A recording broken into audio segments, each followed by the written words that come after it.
Alors j'ai commencé par l'isolation phonique et thermique du toit par le toit. Alors j'ouvre par le haut et pour refermer, je remonte depuis le bas jusqu'en haut. C'est comme ça, c'est plus facile. Parce que là par exemple, bon là il y a celle-là qui gêne, mais sinon, quand il n'y en a pas, enfin, c'est quand même plus facile.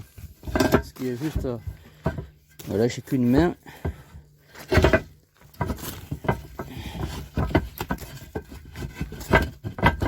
Voilà. Hop. Faut surtout bien faire attention que là, elle soit rentrée de l'autre côté. Voilà. Et les ergots, ils appuient bien sur, je sais pas comment ça s'appelle. Les tasseaux.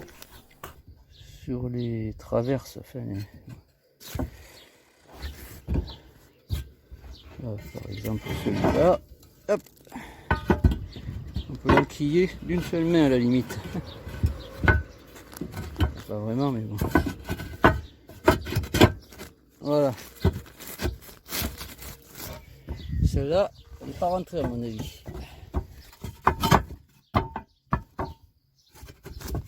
Voilà.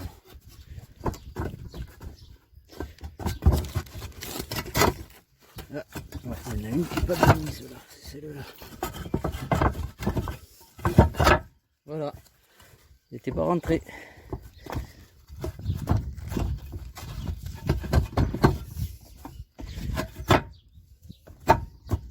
C'est pour ça que j'ai pris ça. Alors ça c'est le mur en fait. Il vient jusque là. Il est jusque là et jusque là en fait. Parce que là, il y a la poutre ici. Donc ça fait presque 1 mètre. Hein.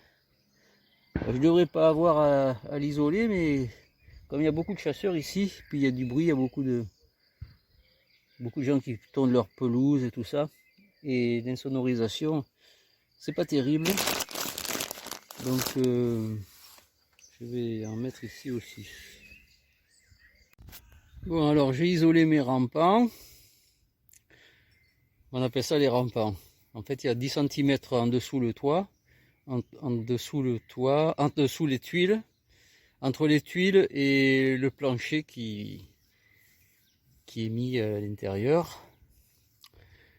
Voilà, donc j'ai un petit problème, c'est que il y a un décalage quelque part, j'arrive pas à les mettre en place. Il y a des endroits où elles sont soulevées. Alors bon, comme je savais qu'il allait pleuvoir, j'ai bidouillé une réparation au ciment, parce que ça faisait un petit peu une ouverture un petit peu large entre les deux, entre deux tuiles là par exemple. Et j'avais peur que quand l'eau, s'il pleut sur le côté, qu'elle vienne s'infiltrer. Donc j'ai fait ça comme ça. Mais je sens bien que c'est pas un truc définitif. Alors là j'ai été obligé de faire ça. Parce qu'en fait, je peux pas les soulever, celles qui sont sur le bord. Parce que là c'est une autre maison que la mienne. Et il y a le bord du mur qui est fait avec du ciment. Et les tuiles elles sont prises dedans en fait. Donc je peux pas les soulever. Et comme j'avais des tuiles qui étaient esquintées, je les ai remplacées, mais du coup voilà, ça faisait une ouverture aussi. Donc j'ai fait ça comme ça.